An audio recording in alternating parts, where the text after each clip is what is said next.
Hi, you there? Welcome. Hey, I'm here. Can you all hear me? I can. How you doing, Hi, man? good morning. I'm super excited. This week I'm starting my first direct mail campaign. I'm doing an aspirin campaign. Okay. Uh, I went to the post office yesterday, and I think the woman told me it was going to be $4 per envelope. So I was my jaw kind of dropped. I don't know if I should care or not, and just go and push through with it, or if I should. I was seeing on the queue that some people were using different envelopes, and I ended up with some bubble mailers, and I don't think I was supposed to get the bubble mailers, but Yeah. also some people are saying just don't care, just do it. And so I wanted to get your opinion.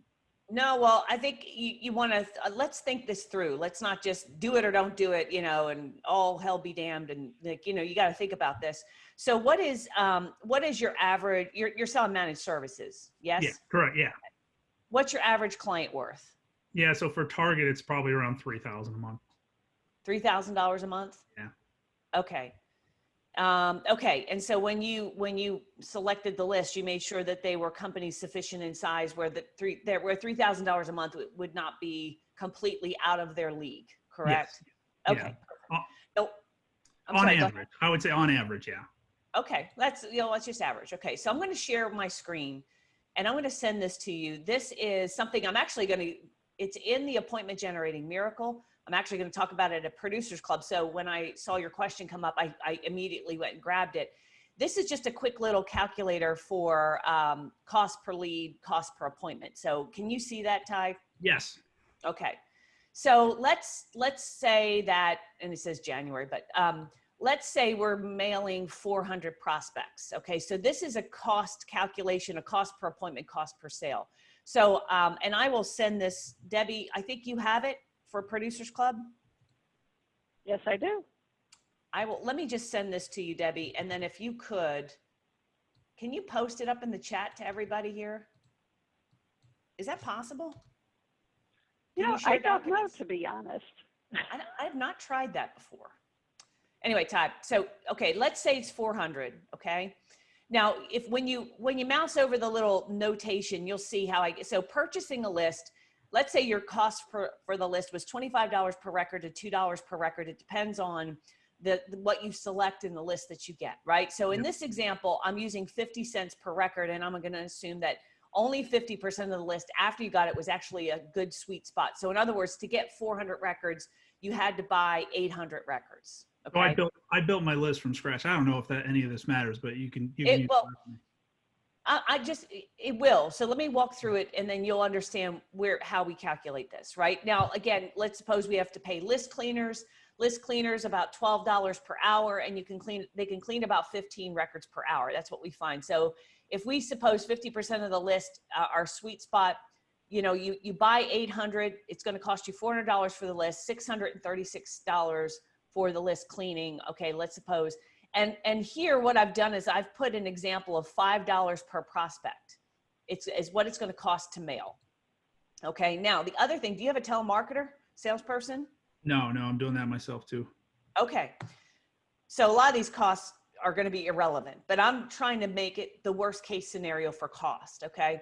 So, because, and you'll see in there, if we estimate a salesperson as a base of telemarketer, 35,000 as a base with an on-target earnings with bonuses and stuff of 41,000, fully burdened, they cost you $53,000 a year. I divide that by 12. That means they're costing you about 44 or 42 per month. That's how I got that. So the total cost, if we bought the list cleaners, mailing it for more than what it is for you, then that total cost is going to be $7,478, right? And we're saying 200 mailed. So the cost per prospect mailed all in is actually $18. And let's suppose we only get a 2% response rate. That means we get 8 appointments and the cost per appointment is going to be $935. If the percentage of appointments that sit is 86%, which is usual, right? That means you get 7 appointments. And let's say you close only 35% of those appointments, not 100%. That means you're going to get 2.4 customers, which means if your average monthly MRR was $1,500, in your case, I'm going to put, whoops, my number lock must have been on. Let's say this is 3,000. What the heck? Hold on. There. All right. So that means you would generate $7,224 in sales. in 1 year, 86, and your ROI would be that. So your cost per appointment in this case would be 1,000, and your cost per sale would be 3,000. Now, let's say we take out the telemarketing costs, right? And it's, so that lowers the price a bit there. And if we said that your mailing is not going to be $5 per prospect. See, I'm showing you how you can go in here and calculate this. It's not going to be $5. Well, you got printing. So you're saying it's just $4 for postage, was it? Yeah, that's what they told me. It was $4, four $1 stamps. Because it's a package, right? Okay, because once it crosses like a package. See, the way that a couple years ago, the post office changed everything to be more efficient. So if that package doesn't go easily through their sorting machines and it has to be hand stamped or hand canceled, or if it's a package or it's fragile, they've exponentially increased the price. So that's, you know, that was, but anyway, let's say it's still $2,000.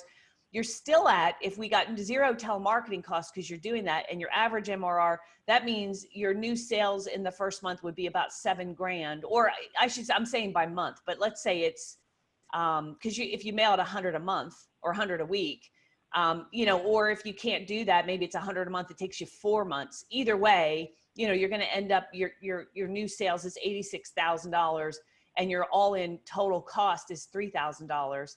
So from my perspective, you don't have a marketing problem and it's worth it.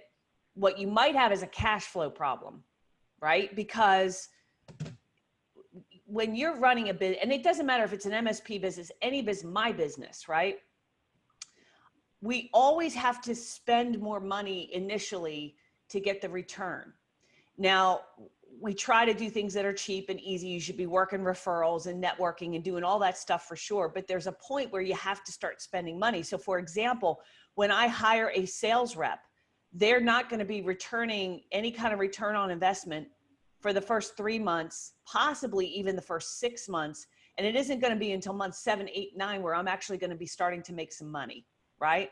So, but I have to put that capital down into the business in order to get the payoff. So is it too expensive to hire a salesperson?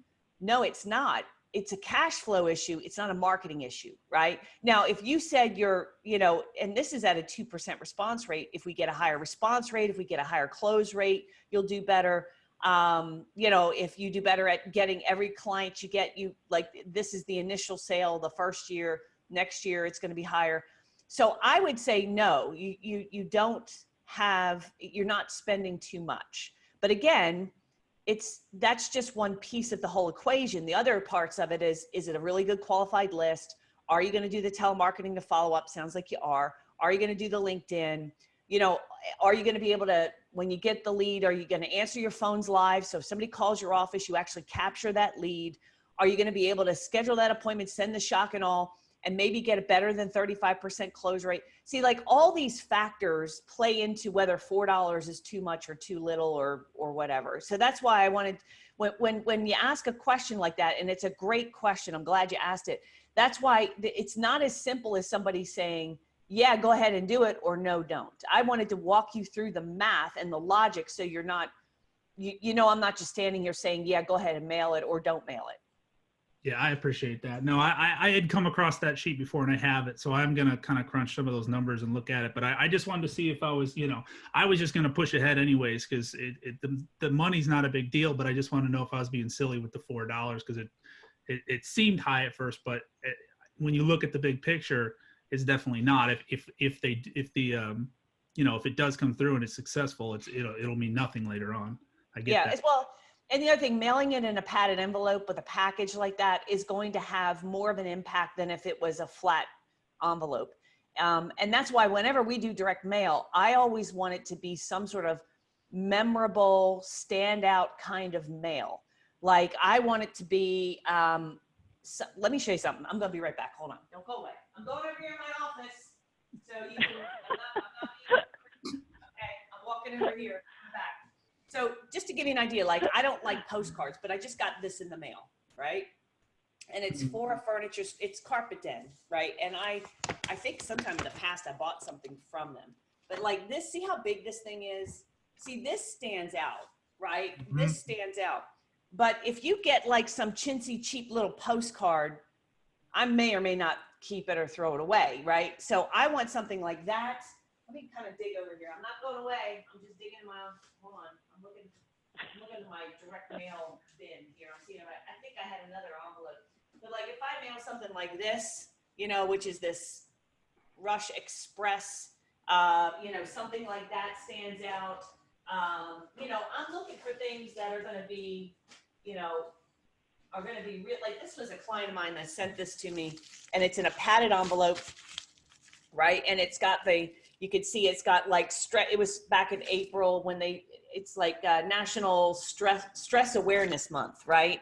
And inside was like this letter with a pack of M&Ms, because these were my stress pills. I'm like trying to, yeah. So you can see like it says relax, you know, there's a pack of M&Ms. Well, you can't mail M&Ms in a flat envelope, right? So like something like this, when you call and you say, I'm the guy that sent you the M&Ms, or I'm the guy that sent you the packet of aspirin, right? They're going to remember that. And, you know, and that's why we're doing these crazy direct mail pieces, because that's why you want to make the phone call right away, because you want to build on that like right away. So that way they know it was you, and you should get a much higher response. Like right now with our leads, with our telemarketers, when they do the follow-up, we're actually getting about a 6%, 7% appointment rate. And that's because we send out these weird direct mail campaigns, and then we call to follow up and they book the appointment, right? So, yeah. So anyway, you know, so the short answer is go for it. But the more longer answer is, I really want you to understand how to evaluate these kinds of any investment, because it might not be direct mail. It might be something else the next time. And you really got to sit down and go, okay, 2% response is actually pretty high, because most B2B direct mail gets about 0.5% response. But using this campaign, a 2% is doable, right? It is doable, right? I don't want to go too high. I don't want to say 6%, but that way you can play with the percentages, and you can see that how close rate and quality of appointments and follow up, you can see how all that plays into whether or not you're overspending or underspending. And I wanted to go through this. I know this was more than you asked for, but it's such a good question, and I thought it would be worth for everybody to see this as well. Thank you. You guys are always so helpful, and yeah, that's really good. So I appreciate it. Perfect. All right.